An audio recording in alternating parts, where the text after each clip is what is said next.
Boa tarde, mais uma vez. Vamos dar continuidade agora com o segundo painel da tarde, com o doutor Disseu Mariz, que está ali brigando com os slides, e doutora Aglene, nossa procuradora, se já quiser se dirigir para cá, doutora Aglene, especialista em Direito Processual Civil, mestre em Geografia, é nossa queridíssima procuradora legislativa, que corrige todas as minhas petições, projetos, resoluções e encaminhamentos, devido à sua grande capacidade.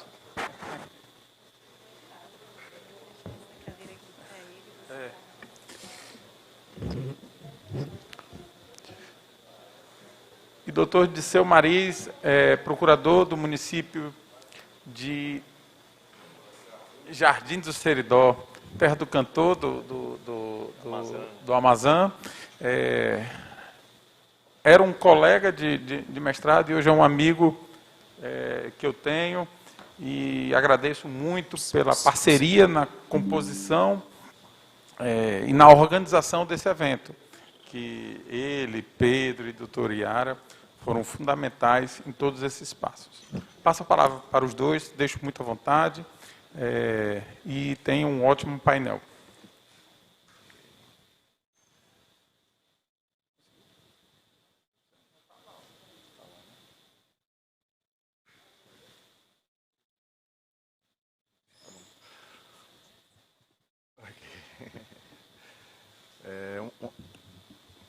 Uma boa tarde a todos. Meu nome é Disseu Mariz, eu sou, como o doutor Canindé já falou, advogado, sou procurador do município de Jardim do Seridó. E, antes de tudo, eu quero cumprimentar a minha colega aqui de bancada, a doutora Aglene Soteiro, que é procuradora aqui da Câmara. É amiga de uma grande amiga minha, então já virou minha amiga também. Também quero agradecer aqui a todos os envolvidos na organização, doutor Canindé, representando a Câmara Municipal, doutor Pedro, colega procurador de João Pessoa e representante da editora Juriscoff, doutor Iara, que não está aqui, mas representante da Uniceuna. É um prazer realmente estar aqui com vocês. A princípio, eu achava que ia ter muita gente da graduação, eu não tenho certeza, então eu queria fazer duas perguntas rápidas aqui para vocês. Então, quem daqui ainda está na graduação? Por favor, quem puder responder. Então, quase metade. E quem já ouviu falar de análise econômica do direito ou direito e economia? Bem menos gente. Então, primeiro, eu gostaria de dizer como eu me interessei por iniciar esses estudos da análise econômica do direito. Eu, quando estudava a Constituição, nossa Constituição sempre muito cheia de valores, muito substantiva, eu sempre me indagava como nós podemos efetivar todos os ideais que estão lá contidos se nós temos uma realidade de recursos limitados, certo? Então, quando veio a chance de fazer mestrado, com alguns colegas que estão aqui, eu tive que escolher um tema, então digo, não, vou enveredar para essa área da análise econômica do direito. E então eu me deparei com a análise econômica que me abriu novos horizontes e novas perspectivas sobre como explorar a efetivação dos direitos fundamentais, mas dentro dessa realidade de limitação de recursos, de escassez, de incentivos a comportamentos. Então, vamos tentar explorar um pouco aqui essa situação, tratando da análise econômica do direito, proposições legislativas e políticas públicas. Vou fazer que nem Pedro, testar aqui para ver se eu acerto. Olha aí, é fácil demais mesmo. Então, vamos lá. Começando de forma objetiva, o que é o direito? Então, de forma objetiva, o direito é como regulamos o comportamento da sociedade. E onde estão as normas mais importantes da nossa sociedade? Na Constituição Federal. E a Constituição Federal, ela influencia todas as outras normas que são geradas através dela. E as ações dos entes públicos, dos governantes, dos legisladores.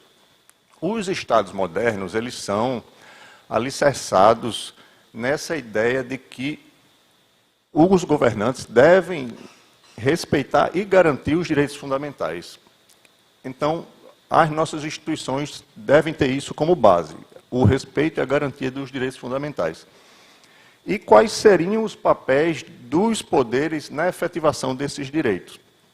Os juízes, na perspectiva judicial, eles têm esse papel contramajoritário, que o doutor Gustavo muito bem abordou hoje mais cedo na palestra, mas eles não são eleitos e eles não têm responsabilidade política perante a sociedade.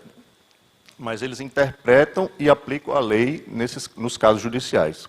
Os legisladores e os governantes, os gestores, eles foram eleitos e eles têm responsabilidade judicial e também interpretam a Constituição quando criam leis e implementam políticas públicas.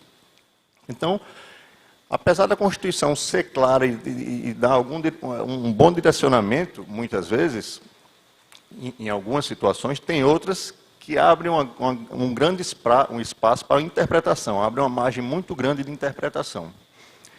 E aí está o desafio a ser implementado. Como os juízes, como os legisladores e governantes, eles podem interpretar a Constituição sem distorcer seu verdadeiro significado, ou pelo menos de uma forma que efetive mais os direitos fundamentais que a Constituição define.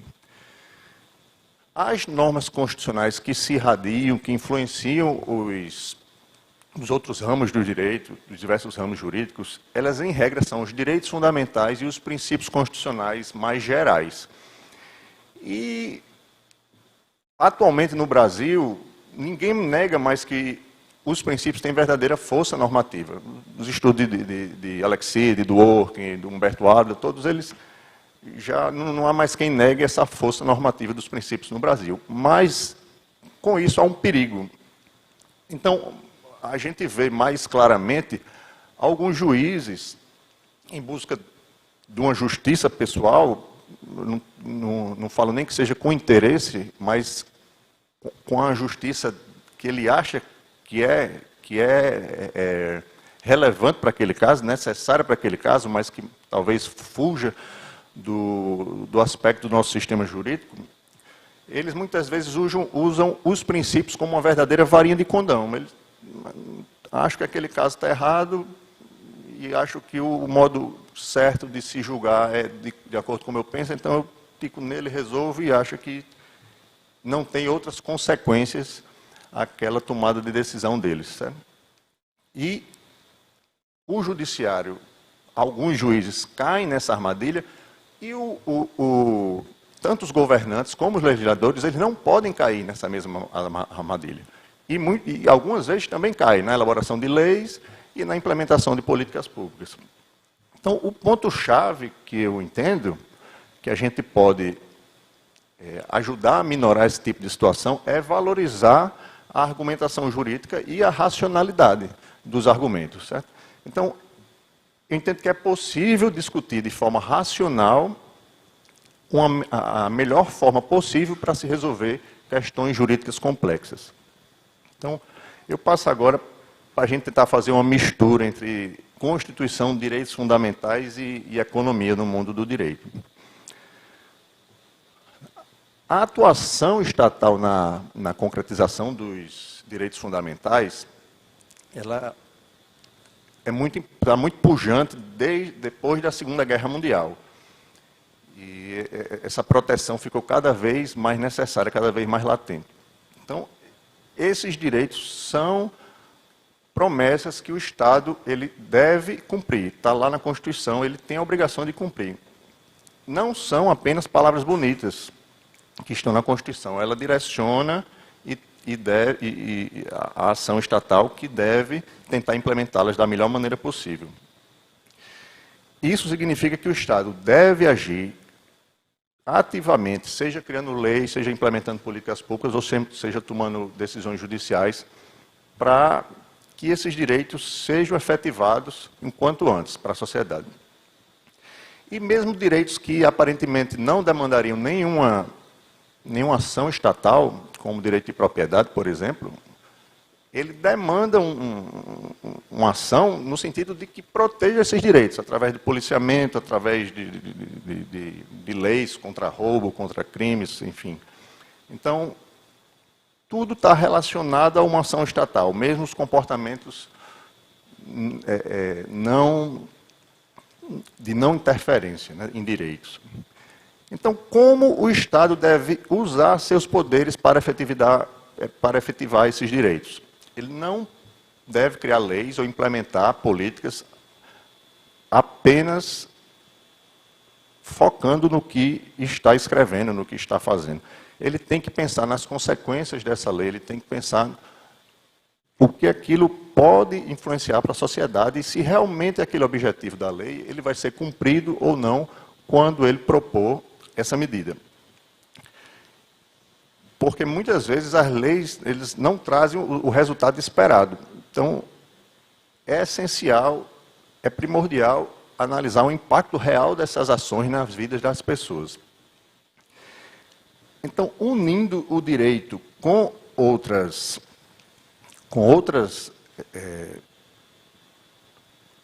áreas, como a filosofia, a sociologia e a economia, a gente pode criar leis mais efetivas, pode criar políticas mais eficazes. E aqui entra a análise econômica do direito.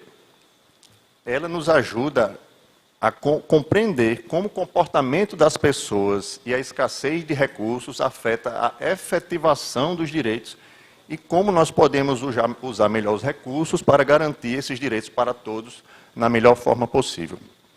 Embora existam debates sobre essa utilização das ferramentas econômicas e a questão dos direitos fundamentais, a verdade é que a análise econômica do direito ela fornece ferramentas importantes para entendermos como políticas, decisões judiciais e proposições legislativas podem ser moldadas para garantir a efetividade dos direitos, evitando o conflito entre a realidade econômica do Estado e a proteção dos direitos fundamentais.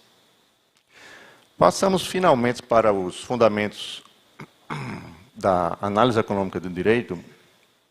Aqui eu relembro o que eu falei no começo. Então, de forma bem objetiva, o direito é a arte de regular o comportamento humano. A economia, por sua vez, ela é a ciência que estuda como o ser humano toma decisões e como ele se comporta em um mundo de recursos escassos e analisa também as suas consequências. Então, um conceito de análise econômica do direito que eu trouxe aqui para vocês é cunhado pelo professor Ivo Gico Júnior, que eu vou reproduzir aqui. A análise econômica do direito é o campo do conhecimento humano que tem por objetivo empregar os variados ferramentais teóricos e empíricos, econômicos e das ciências afins para expandir a compreensão e o alcance do direito e aperfeiçoar o desenvolvimento, a aplicação e a avaliação de normas jurídicas, principalmente em relação às suas consequências.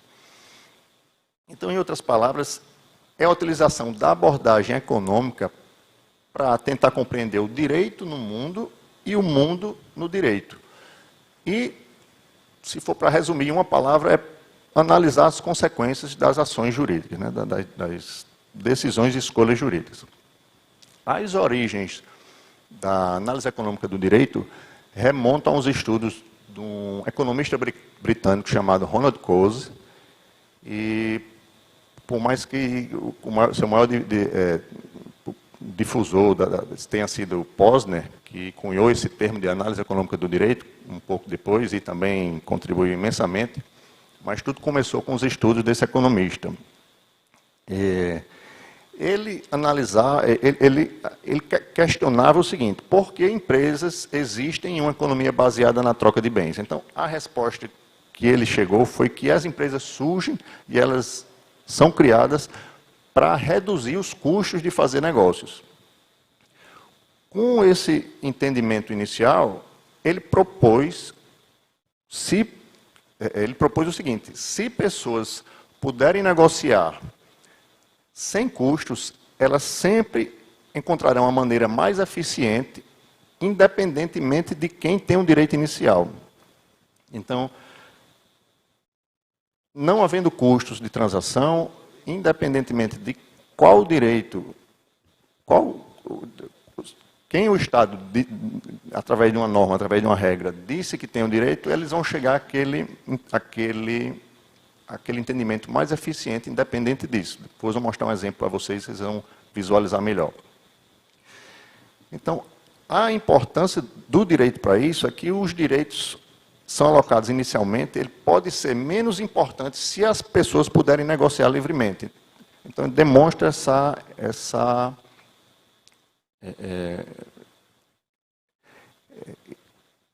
esse favorecimento à negociação. E sugere incentivar a negociação e reduzir os custos de transação. Esses custos de transação que são relacionados à realização do negócio, como tempo, gasto e despesas. Mesmo que uma negociação ela tenha um resultado que teoricamente seria mais eficiente, em virtude dos custos de transação, eventualmente esse resultado não pode ser alcançado, porque os participantes, logicamente, eles não irão escolhê-lo por causa desses custos. Então, vamos aqui para a aplicação prática.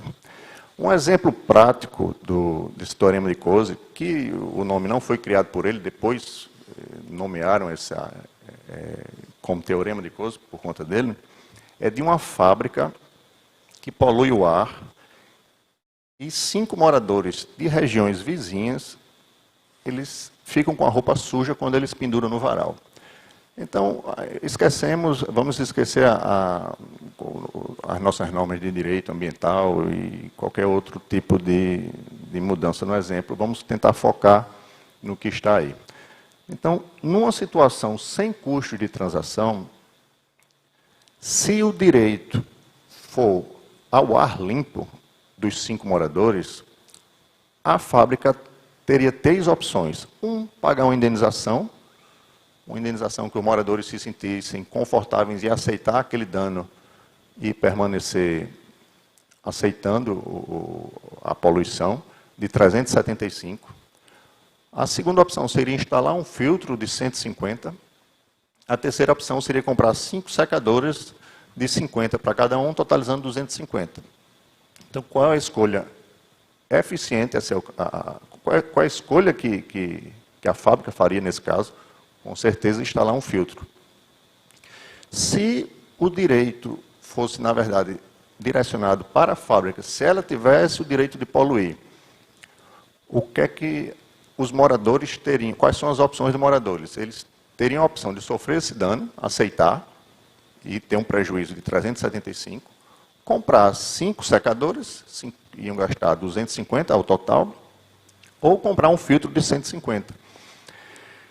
A escolha, mais uma vez, seria comprar esse filtro de 150 para a fábrica. Então, a solução eficiente ela foi alcançada independentemente da alocação dos direitos. Agora, é claro, nesse caso inicial, está sem custo de transação. E uma das críticas a esse teorema de Coase é justamente essa simplificação em demasia das coisas. Nem sempre é fácil ou possível as pessoas negociarem, e muitas vezes os custos de transações são altos. E, às vezes, esses custos de transação fazem com que certas escolhas tomadas não sejam aquela que seria mais eficiente. Então, sim, antes de passar para esse outro exemplo, o legado de Coase, na minha visão, eu acho que essa crítica não se mantém, porque Coase não nega a existência dos custos de transação. Ele não nega que existe essa dificuldade. Mas ele demonstrou a importância da negociação, ele demonstrou a importância dos custos de transação, de se possível, reduzir ao máximo esses custos de transação. Então, se o Estado ele quer incentivar um comportamento, ele tomando a decisão de reduzir um custo de transação, ele pode muitas vezes fazer com que a decisão seja a mais eficaz possível. Então, tomemos esse exemplo, um novo exemplo, agora com os custos de transação de 60 por morador, no mesmo caso da fábrica. Então, digamos que fosse o direito ao ar limpo dos 5 moradores. A fábrica teria as mesmas 3 atitudes a ser escolhidas. Pagar a indenização, 375, instalar filtro, comprar 5 secadores de 250. Nesse caso, a fábrica escolheria instalar o filtro.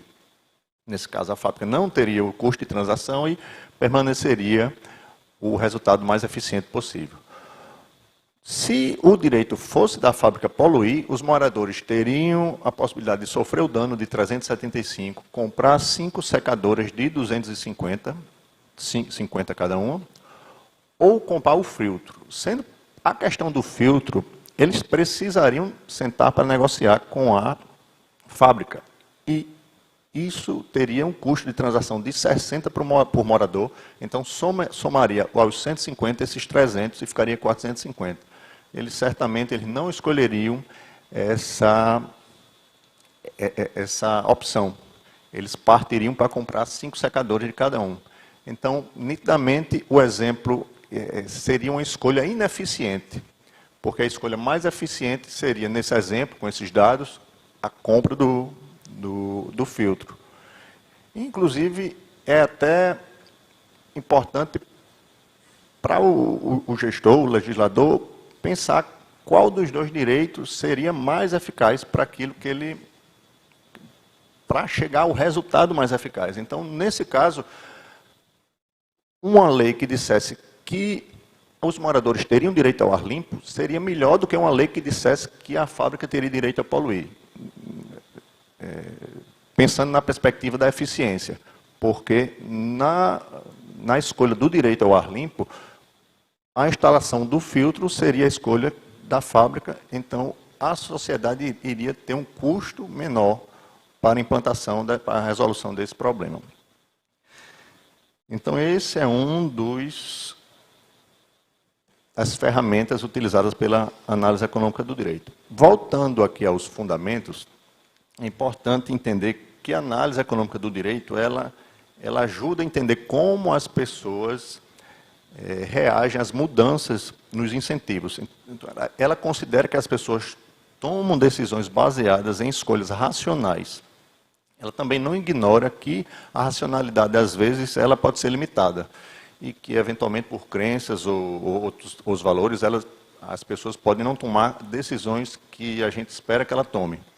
Inclusive, é um ramo, uma vertente da análise econômica um pouco mais nova, que é a análise econômica do direito comportamental, que utiliza ferramentas da psicologia, que está sendo hoje cada vez crescendo mais, mas não tira o valor da análise econômica mais tradicional, que analisa, que não entra nesses meandros psicológicos, mas ainda consegue fazer uma análise que ajuda a que a gente faça decisões mais racionais nas implantações de políticas públicas e proposições legislativas.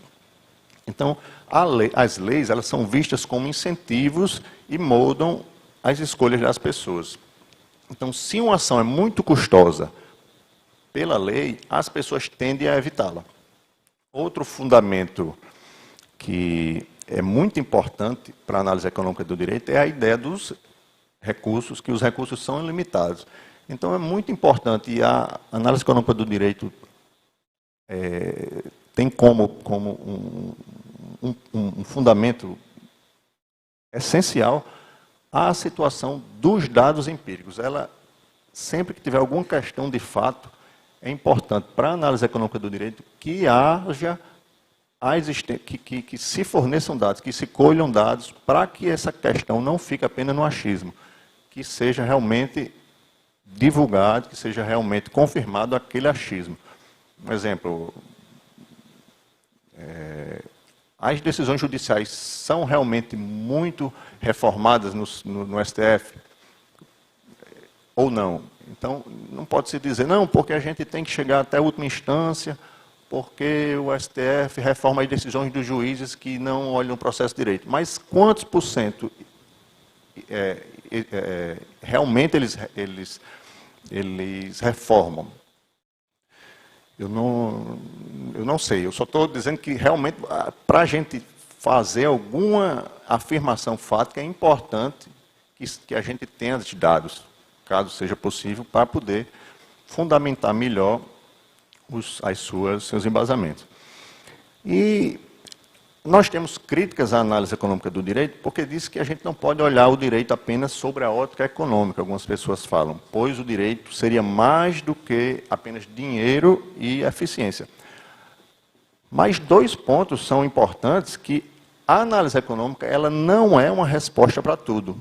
Ela não tem essa pretensão. Certos valores na sociedade eles são inegociáveis. A vida, a tortura, ninguém vai achar que matar uma pessoa, torturar uma pessoa, mesmo que para a sociedade eventualmente seja mais benéfico, o bem-estar da sociedade melhore, mas a gente tem uns valores que a gente não quer que isso aconteça.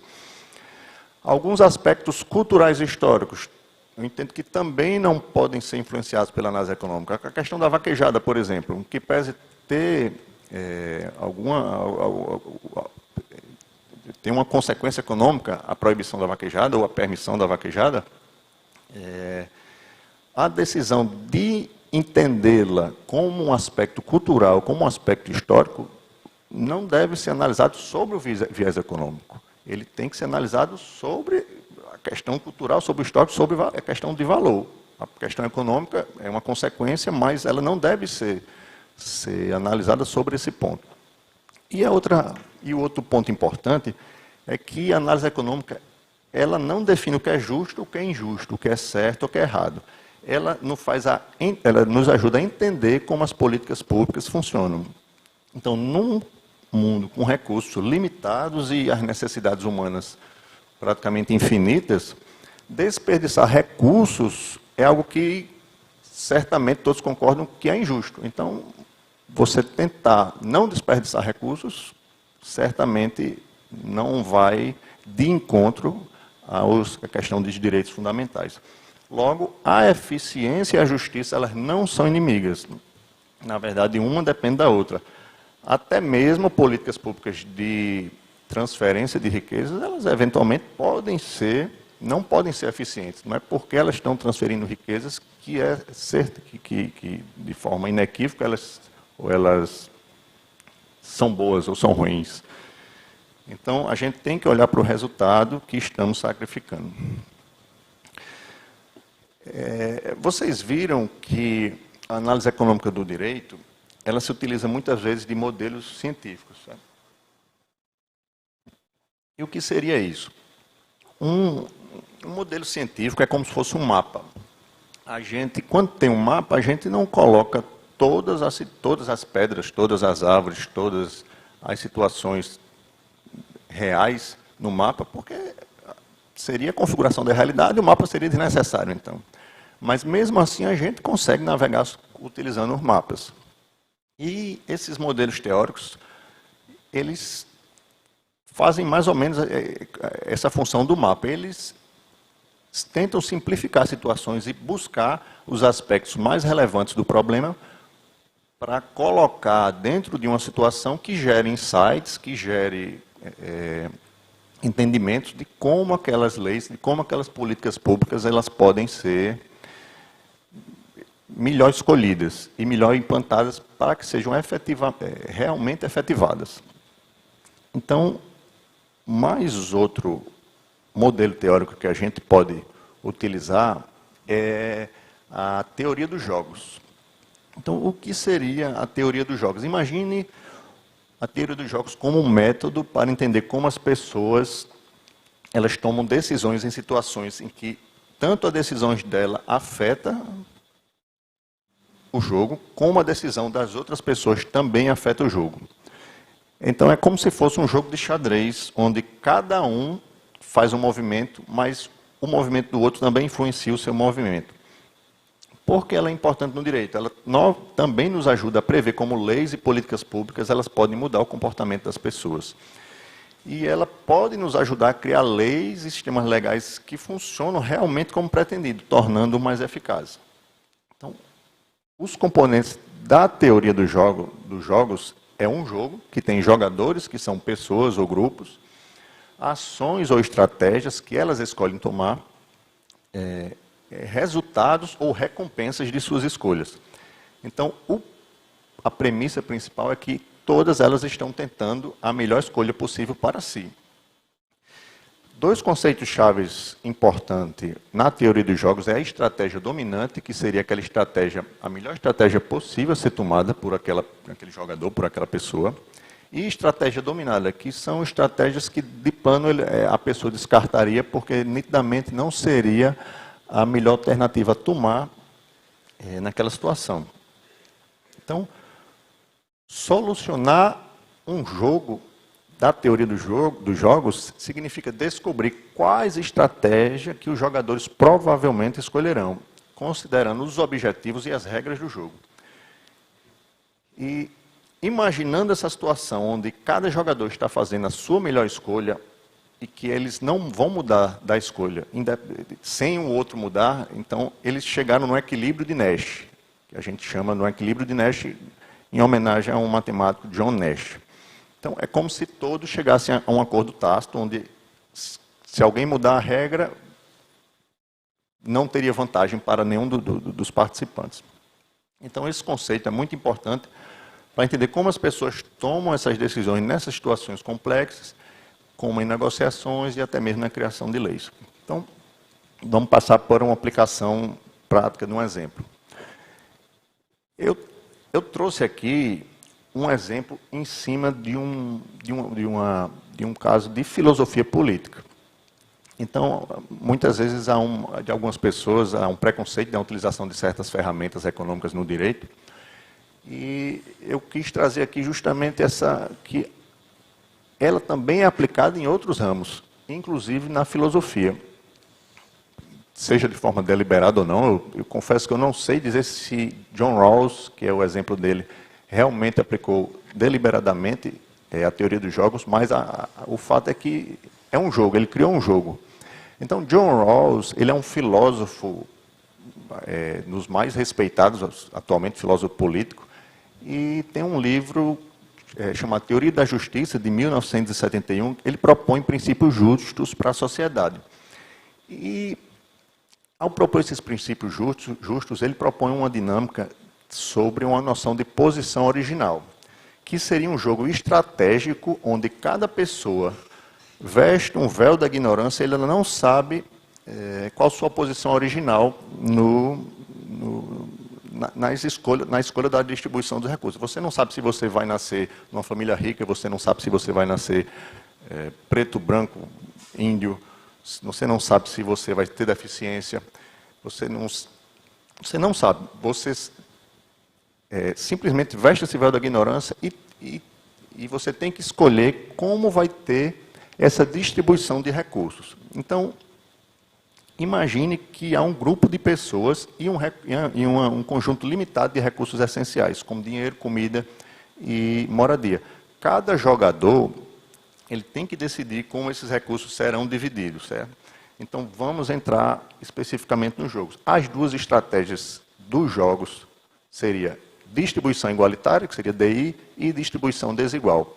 Então, se um participante escolher a distribuição igualitária e o outro também escolher a distribuição igualitária, então os dois teriam bem-estar alto e a sociedade também teria esse bem-estar alto e, consequentemente, os dois também seria bom para os dois. No caso de um participante escolher um bem-estar, escolher uma distribuição desigual e o outro escolher uma distribuição igualitária, esse que escolheu a distribuição igualitária teria um bem-estar médio, porque a sociedade não seria tão igualitária, e o outro teria uma chance muito grande de cair numa situação que, para ele entende que não seria o bem-estar desejado, porque ele pensou de uma forma mais desigual. E a própria sociedade em si não seria igualitária o suficiente e também reduziria o bem-estar dele. Então, seria um bem-estar médio e um bem-estar baixo. Se os dois entendessem que a distribuição deveria ser desigual, a chance dos dois caírem numa situação que seria prejudicial para eles seria maior ainda, então os dois e a sociedade seria muito desigual. Então, nesse aspecto, os dois teriam um bem-estar muito baixo. Então, Rawls quis mostrar que a escolha mais eficiente seria, sob essa perspectiva da posição original do véu da ignorância, seria as pessoas escolherem a distribuição igualitária. Então, se você não sabe quem você será, quando é que você vai nascer, quem é você vai querer que os recursos sejam distribuídos da forma mais igualitária possível para que você tenha um mínimo para viver na sociedade que vocês escolheram. Então, a escolha mais segura, com certeza, seria essa escolha da distribuição igualitária. Então, nesse caso, desse exemplo, o nosso equilíbrio de Nash seria o DI, que os dois teriam a eficiência alta nesse exemplo. E, como forma de curiosidade, os princípios que John Rawls entende, de forma resumida, seria o primeiro, a igualdade em liberdade básica para todos. Os princípios que John Rawls acredita que a sociedade escolheria, de acordo com esse jogo, seria igualdade em liberdades básicas para todos e permissão de desigualdades sociais e econômicas apenas se beneficiarem os menos favorecidos. Então, essa abordagem nos ajuda a entender as escolhas de princípios de justiça como aspectos, como estratégias para maximizar a justiça e a igualdade. E a gente pode utilizar as leis e as políticas públicas também, em casos parecidos, para o benefício coletivo. E, voltando para um aspecto mais real, a gente pode utilizar o exemplo de um jogo da reciclagem. Hoje o presidente Volney estava falando sobre a reciclagem, que ele teve uma reunião da Fierne e tal. E nesse aspecto dessa lei que eu sugeri, a gente cria um programa de recompensas. Quanto mais você recicla, mais você ganha pontos e mais benefícios você ganha. Então, nessa situação, os dois jogadores seriam o governo e o cidadão, e as duas possibilidades seriam, a possibilidade do governo seria incentivar ou não incentivar, do cidadão participar da reciclagem ou não participar. Isso tudo em prol de uma cidade limpa e de uma cidade sustentável. Se o governo incentivar a reciclagem e o cidadão participar, a gente vai ter uma cidade limpa e o governo vai atingir o que ele gostaria a política pública que ele quis implantar. Se o governo não incentivar, mas o cidadão mesmo assim reciclar,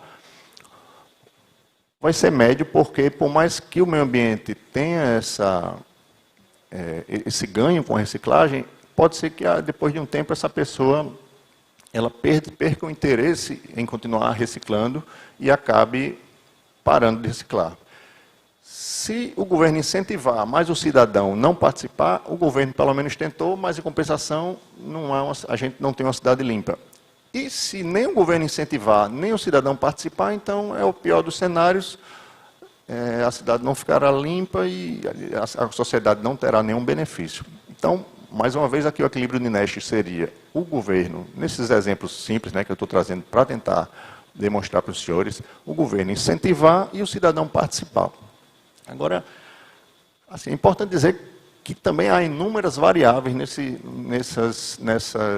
exemplos. Por exemplo, o governo pode ter um incentivo e o cidadão, ele precisa de um empurrãozinho para reciclar. Ele quer reciclar, mas precisa de um empurrãozinho. Mas muitas vezes ele não tem aquela informação que é aquele incentivo.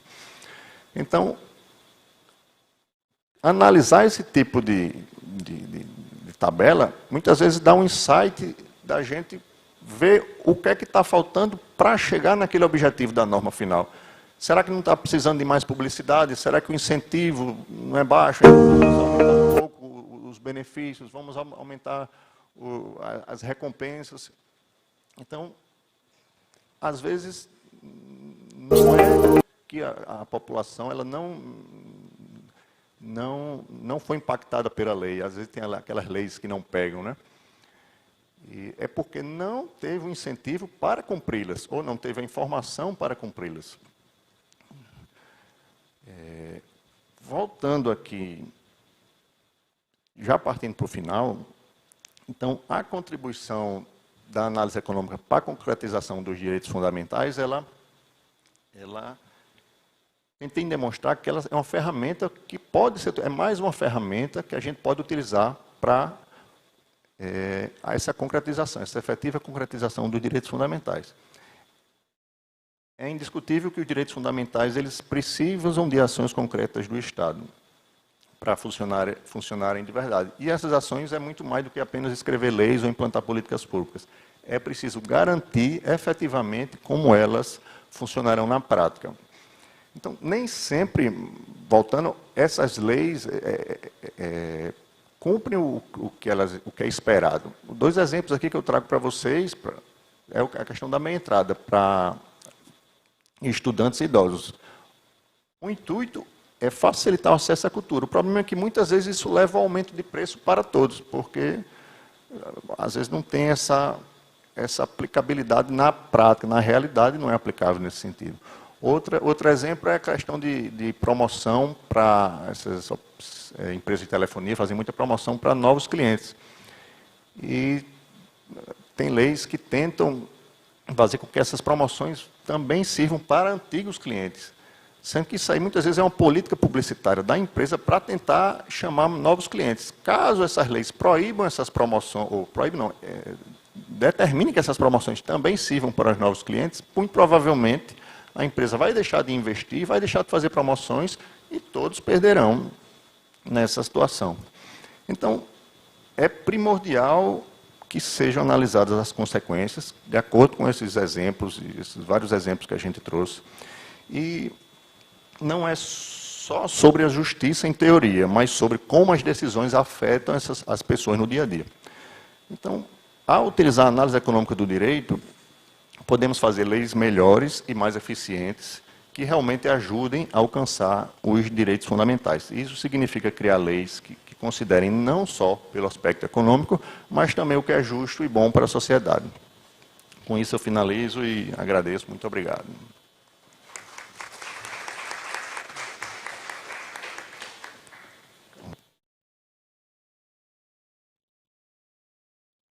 Boa tarde a todos. Quero cumprimentar todos os presentes, na pessoa do Dr. Canidé, na pessoa do Dr. Disseu, a quem eu tive a oportunidade e satisfação de conhecer hoje, e já descobrimos que temos amigos em comuns, que inclusive estão ali nos prestigiando hoje. Quero agradecer ao Dr. Canidé, que me fez o convite para participar desse painel, e eu confesso que quando ele me convidou, eu disse, eu vou lá aprender, né, e contribuir com algumas questões, porque esse é um tema extremamente importante, mas muito pouco discutido.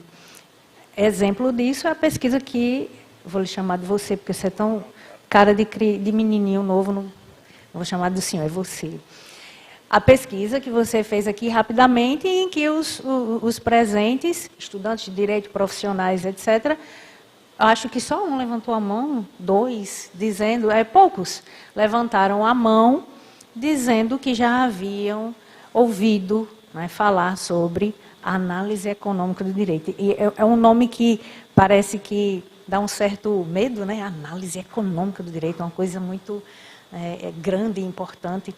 E é, de fato, muito importante, mas é também pouquíssimo discutido. O doutor Disseu trouxe a sua perspectiva teórica a respeito do tema, né? Ele acabou de mencionar que vai trabalhar no mestrado, né, esse tema, um tema relacionado a isso. E a minha contribuição nesse painel é para falar de um assunto que está relacionado à análise econômica do direito, mas que, na verdade, é um braço desse tema enorme, que é a análise econômica do direito. E é um tema que eu vou limitar e vou fazer a pesquisa também aqui.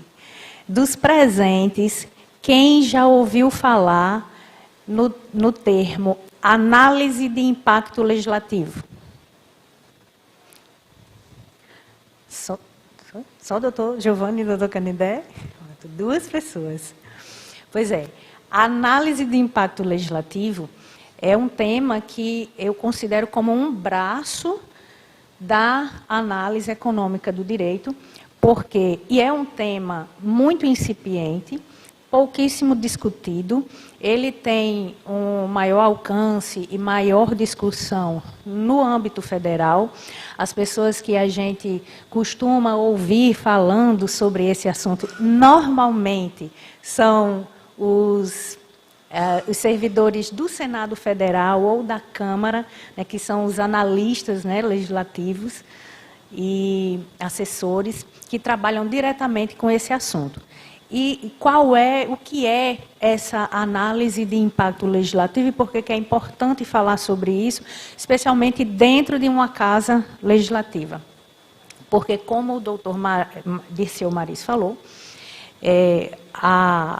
as leis elas têm que ser elaboradas levando em consideração as consequências que elas vão ter na sociedade.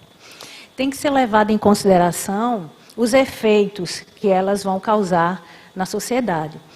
E espero, sinceramente, a maior parte das pessoas que está aqui são de alunos do curso de Direito ou de profissionais da área do Direito.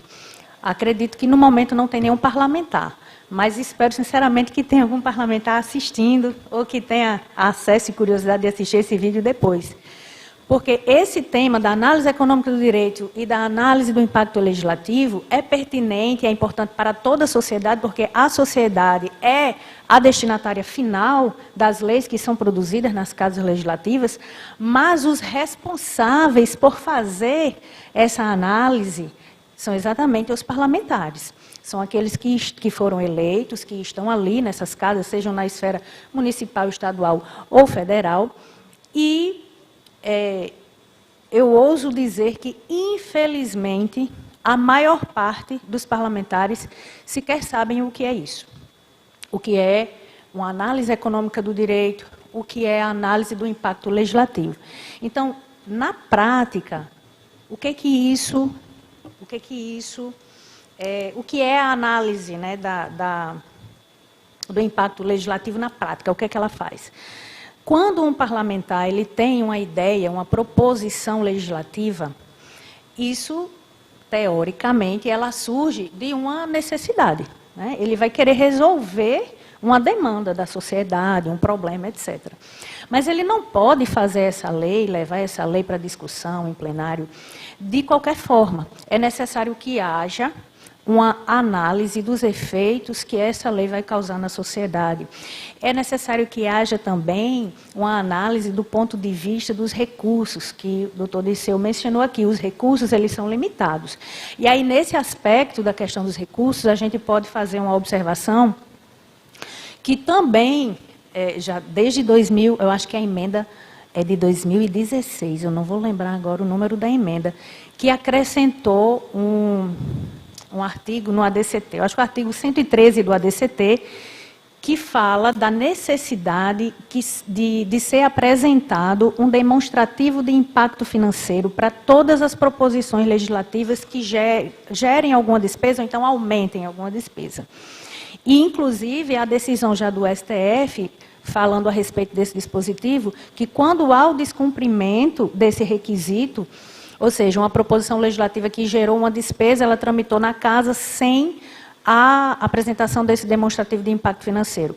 Isso gera uma inconstitucionalidade formal, porque não foi cumprido um requisito formal dentro do processo legislativo.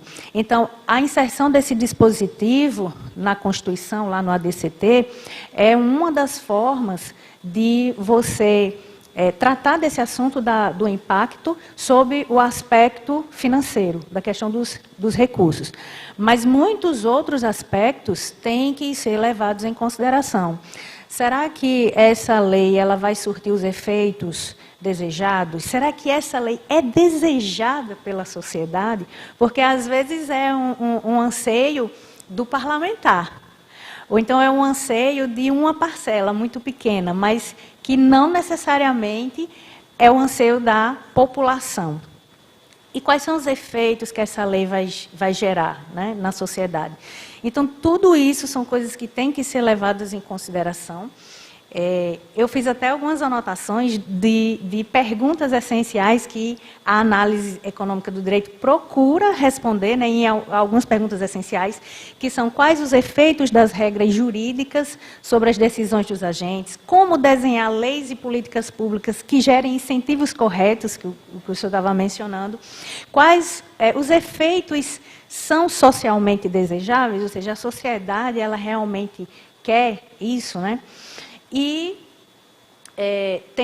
trazendo para o aspecto da análise do impacto legislativo, e dentro de uma casa legislativa, como é o caso aqui da Câmara Municipal de Parnamirim, eu acho que é muito importante, o assunto está sendo discutido dentro de um congresso de direito público, que está sendo realizado dentro de uma casa legislativa, inclusive para levantar o interesse, né, dos parlamentares para discutirem mais esse assunto, para aprenderem mais esse assunto, para que eles possam entregar o melhor serviço público possível, porque nós, enquanto procuradores, seja do legislativo, seja do executivo, somos servidores públicos, mas os políticos, né, em outra instância, mas também são servidores, estão ali para servir a sociedade, e têm que buscar todas as ferramentas possíveis para entregar o melhor serviço público possível. Tem algumas características da análise de impacto legislativo, eu vou falar aqui para vocês rapidamente, só para vocês terem uma ideia do que é isso na prática, né? Quando chega um projeto de lei e vamos aplicar a análise de impacto legislativo, é interessante que se faça uma análise de como está a realidade hoje, sem essa lei, e a realidade após essa lei. Identificar quais são os possíveis efeitos que decorrerão da opção em consideração. Levar em consideração a questão da interdisciplinariedade, que o senhor mencionou, que são várias áreas que você tem que levar em consideração na avaliação daquele projeto. E fazer as consultas públicas, ter um diálogo com a sociedade, audiências públicas para se discutir temas que são extremamente pertinentes para elas, né? Então, a análise de impacto legislativo, ela tem o objetivo de mensurar os efeitos das alternativas e de formular políticas públicas baseadas em evidências, que aí entra a teoria maior da análise econômica do direito. A gente pode dizer que a institucionalização, tanto da análise econômica do direito, quanto da análise de impacto legislativo, ela é extremamente incipiente, pouco se fala, isso foi testemunhado pela nossa pesquisa rápida aqui, e se a gente extrapolasse essa pesquisa para fora desse âmbito, o resultado seria o mesmo ou pior. Então, não há ainda uma difusão desse assunto. Ela é muito incipiente, e aí eu levanto a bandeira aqui, o doutor Giovanni, que é meu colega procurador aqui da casa, também é uma pessoa que estuda, discute também esse assunto. Levantamos essa bandeira juntos, né, também, de que é extremamente necessário haver essa discussão, e Parnamirim é o terceiro maior município, né, do Rio Grande do Norte, está caminhando para ser o segundo, né? E nós temos uma estrutura que não é enorme e tal, mas uma procuradoria que tem 6 procuradores de carreira, o procurador-geral, contando com 7, tem alguns servidores e tal. Nós ainda conseguimos prestar uma assessoria, mesmo que ainda, né, com dificuldades de técnicas e tal, mas que muitas casas legislativas certamente não têm condição nesses municípios menores. Então, eu acho que deve haver uma bandeira levantada dentro das casas legislativas de capacitação, tanto do corpo jurídico, do corpo técnico da casa, mas principalmente dos agentes políticos da casa, os parlamentares, para se discutir esse tema. Afinal de contas, é a atividade precípua, né, deles, a confecção das leis. Tem um dado interessante. Meu Deus, eu falo tanto da Lei Complementar 95, que já está ficando assim, minha cara, né? A Lei Complementar 95, de 1998. Alguém já ouviu falar nessa lei? Tirando quem me segue no Instagram, que quem me segue no Instagram com certeza já ouviu falar. Mas dos presentes, os estudantes de direito, já ouviram falar nessa lei? Pronto. A Lei Complementar 95 é uma lei federal que ela traz parâmetros para a elaboração, redação, né, das leis, ensina como você deve estruturar uma lei, etc. E no âmbito federal existe um decreto que regulamentou essa lei especificamente para a elaboração de proposições legislativas no âmbito do Poder Executivo. Eu estou fazendo menção a essa lei e esse decreto, porque no anexo desse decreto tem um dado muito interessante, que eles fazem uma série de perguntas, não é, doutor Giovanni? Que eles, como é um decreto que regula a Lei Complementar 95 e é destinado para os órgãos do Poder Executivo que vão elaborar proposições legislativas e levar até o Presidente da República, que, por sua vez, no exercício da sua iniciativa, vai levar até o Congresso, eles deixam lá essas perguntas como uma espécie realmente de guia. E é uma espécie de análise de impacto legislativo, porque eles direcionam os questionamentos para se fazer um diagnóstico do que está sendo discutido, procurar quais são as alternativas, estudar qual é a competência legislativa, averiguar a real necessidade da lei, averiguar a execuibilidade da lei, os custos, a relação custo-efetividade, a relação custo-benefício. Então, é um decreto que é interessante de ver. Inclusive, agora fazendo o merchan, eu fiz recentemente um e-book dessa lei complementar comentado. Quem tiver interesse, depois vai lá no Instagram e tem os direcionamentos. Mas eu achei muito interessante porque era uma forma de, dentro do próprio Poder Executivo, e já na elaboração, não é nem na discussão dos projetos de lei, mas na elaboração ali do projeto, a elaboração primária, de já haver uma atuação em que se preocupa de levar em consideração todas essas questões, né, de análise primária. E eu até falei para o doutor Dirceu que eu queria, ao final, que ele me desse, assim, falasse para nós qual é a perspectiva dele. Minha pergunta para você é essa, de qual é a sua perspectiva da aplicação da análise econômica do direito e, por sua vez, da análise de impacto legislativo dentro dos municípios, né? Porque os municípios são mais de 5 mil municípios no Brasil e eles são a porta de entrada, assim, que os municípios estão, legislativamente falando, estão mais próximos da população, né? E a gente sabe que, por questões de ordem estrutural, eles enfrentam muitas dificuldades. Então, na sua perspectiva, qual é a principal dificuldade para se implementar essa cultura da utilização da análise econômica do direito, análise de impacto legislativo dentro das câmaras, das casas legislativas de um modo geral, porque esse é um problema do país inteiro, mas falando mais especificamente das casas legislativas municipais? Primeiro, parabéns pela exposição. Essa situação do impacto legislativo é bastante interessante e depois vou dar uma olhada na sua lei comentada. Com certeza será de grande valia nos estudos de direito público. Em relação ao que eu acho quais são os caminhos para a implantação dessa análise nos municípios, é bastante complexo, né? Porque eu acho que tem vários caminhos.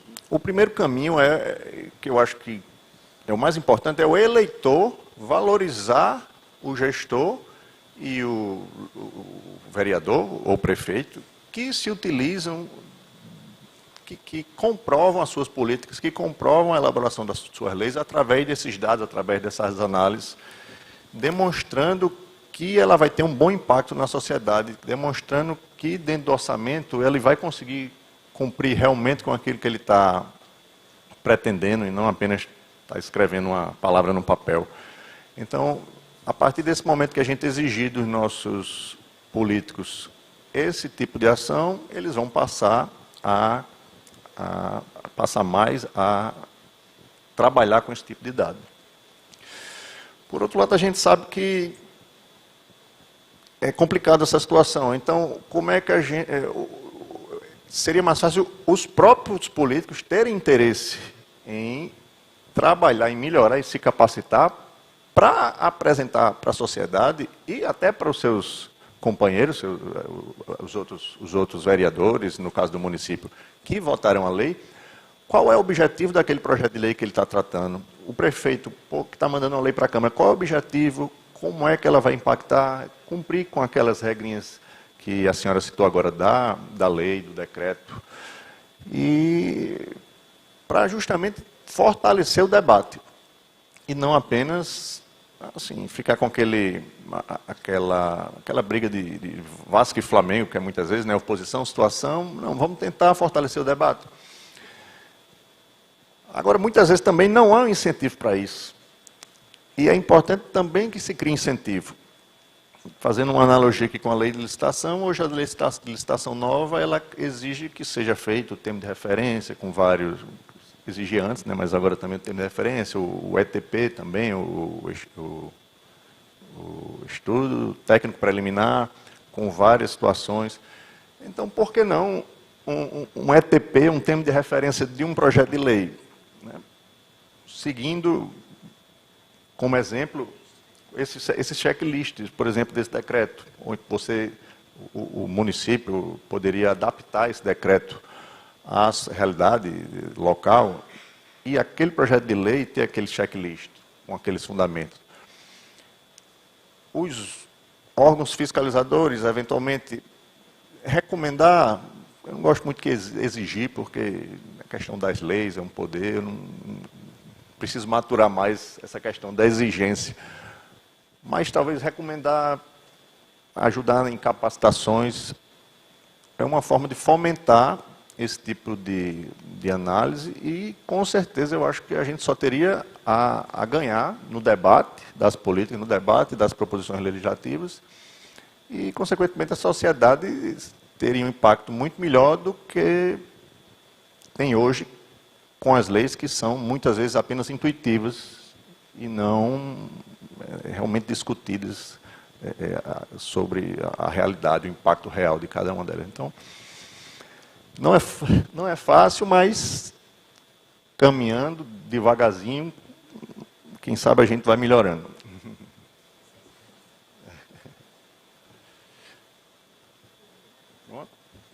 Tem alguma pergunta? Alguém tem alguma... Só uma dúvida. Como você enxerga a lei de introdução às normas brasileiras, a LINBS, como uma tendência justamente da estudos de impacto econômico, quando dá análise do direito, quando a lei exige que deve ser avaliadas as consequências práticas de todas as decisões administrativas, também devem ser consideradas, no artigo 20 fala das considerações das consequências práticas da decisão, no artigo 22 vai falar sobre a necessidade de interpretação e que a decisões punitivas também devem levar em consideração circunstâncias práticas, ou seja, a própria legislação já está levando, deixando de ser uma mera teoria para ser já uma tendência legislativa, quanto à exigência dos efeitos práticos, seja econômico, seja legislativo, seja qualquer das vertentes práticas do direito? Eu entendo que essa ferramenta colocada na lei de introdução é muito importante, porém, ela precisa ser usada nos casos que ela merece ser usada. Assim como a análise econômica do direito ela não é aplicável em todo e qualquer caso, essas situações da lei de introdução, essa análise das consequências que a lei de introdução trata, ela também não pode ser tratada em todo e qualquer ponto. Eu acho que a gente precisa valorizar a nossa regra jurídica. Se a gente usar todo e qualquer demanda judicial, por exemplo, analisar o aspecto econômico dessa demanda e a gente esquecer o que a regra que existe, ela determina, a gente pode servir como uma muleta para um poder público irresponsável, por exemplo, cria um tributo que seja inconstitucional e deixa lá e vai. Aí daqui que se discuta, que passe 5, 6, 10 anos, depois de 10 anos vai ter um impacto financeiro grande? Vai, mas você foi totalmente contra o que está na lei, o que está na Constituição. Então, infelizmente, você vai ter que arcar com esse custo, certo? Agora, claro, se for uma norma, se for uma regra que seja mais aberta, que realmente tenha uma abertura de interpretação, então, excelente. É primordial que um dos aspectos a serem levados em consideração, um dos topóis, né, da questão da hermenêutica, seja esse aspecto econômico. Não só porque é uma realidade, a gente não pode tapar os olhos para ela, mas também porque também está tipificado no Código. Então, tem lá essa determinação. Então, é uma ferramenta importantíssima se for usada nos casos certos, para também evitar que seja muleta para outros casos equivocados.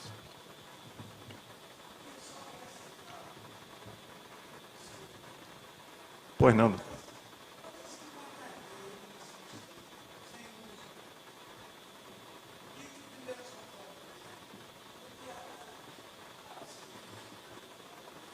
Verdade.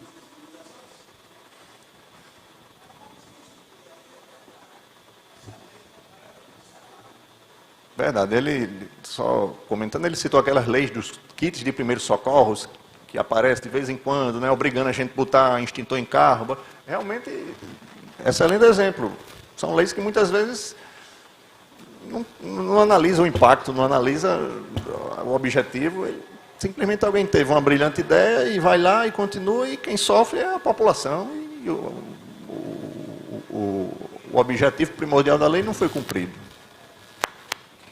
Mas... Sobre a análise econômica do direito, novamente voltada à questão da legística, né? Uma terminologia até mais ampliada, além do impacto legislativo, o conceito de impacto regulatório, né? Que consta tanto na lei de liberdade econômica, como na lei que regulamenta as agências reguladoras, e que foi recentemente regulamentado, ano passado, por um decreto, esmiuçando como se realiza uma análise de impacto regulatório no âmbito federal. Então, utilizando essa matriz normativa, seria um caminho para se buscar iniciar uma adequação da análise econômica do direito no âmbito municipal, adequando essas normativas à realidade local? Olha, desculpa, como é o seu nome? Giovanni. Giovanni, eu vou dar uma de Glória Pires e dizer que eu não posso opinar, porque realmente eu não conheço essa situação. Mas eu acho que todo estudo e tudo aquilo que possa contribuir para melhorar a análise e para facilitar a transparência dos dados e dos objetivos de uma proposição legislativa é salutar. Então, se há esse decreto eventualmente pode ser trazido para uma realidade municipal e pode ajudar esse tipo de interesse de melhorar as discussões legislativas, eu acho importantíssimo, mas eu confesso que eu não posso opinar porque eu não conheço esse tipo de decreto regulatório, certo? Então peço desculpa, mas vou ficar devendo. Pois não. Vocês acham dessa nova lei aí que está sendo comentada, do fechamento do comércio aos domingos e feriados, ou se abrir tem que ter uma ordem do sindicato? Queria a opinião de vocês.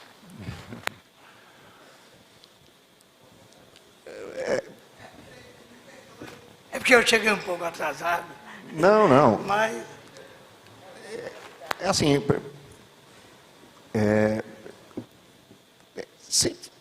eu entendo o seguinte, se for uma norma, é uma regra, ela precisa ser aplicada. Se a população está insatisfeita com ela, ela tem que tentar mudar utilizando os seus representantes eleitos. Se não existe uma norma, não existe uma regra, ela precisa ser defendida. Os meios são o Poder Judiciário. Então, basicamente é isso. Eu acho que é importante que os ônus e que os bônus, a sociedade saiba trabalhar com eles. Então, se você elegeu aquele vereador, aquele deputado, aquele prefeito, aquele governador, e ele está criando leis que você não concorda, você tem que buscar outro candidato. Ou então conversar com ele para ele mudar, enfim.